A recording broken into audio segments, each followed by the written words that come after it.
palestiniens. Je reviens. Le boycott, et les personnes, comme l'a dit très bien Delphine de Thon, qui sont poursuivies, demandent le boycott dans cette campagne, que je rappelle son nom, BDS, boycott, désinvestissement, sanctions.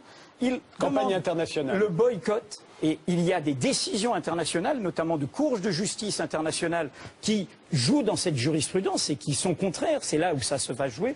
Ils demandent le boycott des produits faits dans les colonies. C'est-à-dire, ils demandent le boycott d'une occupation.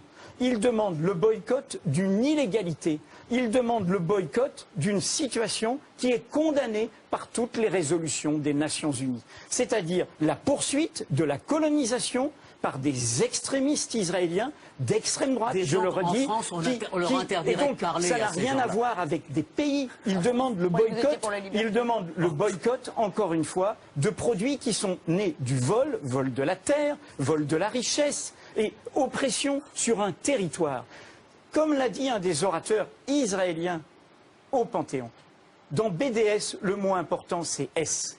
Pas besoin de boycott, de désinvestissement, si la communauté internationale, et notre pays le premier, qui est honteux sur cette question depuis 2007, demandait réellement l'application de sanctions par rapport à un État dont le pouvoir actuel, l'actuel gouvernement israélien, n'obéit pas aux lois internationales. On va demander des sanctions pour M. Gbagbo, on va demander des sanctions sur le nucléaire iranien, et il y aurait un État qui serait, lui, hors la loi, et à qui on n'aurait pas le droit de demander de respecter les codes internationaux. Ces hommes, ces femmes, vous êtes un jeune aujourd'hui, vous vous intéressez au monde.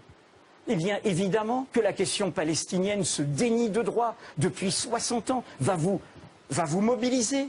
Ils sont curieux du monde, ils ne sont pas racistes, ils ne sont pas antisémites. Cette façon de criminaliser des opinions qui, au contraire, sont des opinions profondément humanistes, profondément ouvertes au monde, et notamment de le faire avec des personnes comme Stéphane Hessel, comme Edgar Morin.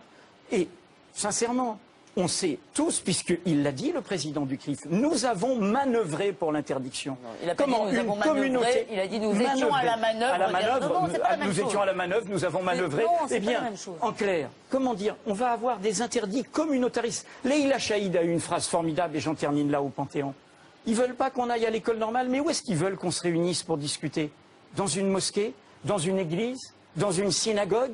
S'il n'y a pas d'endroit où l'on peut discuter, s'affronter, et les lieux d'universitaire, M. Boer, qui a été dans le syndicalisme étudiant, sait combien parfois c'est virulent, mais ça c'est autre chose qu'une direction qui vient interdire. Et donc laissons faire ces choses-là, et ne laissons pas.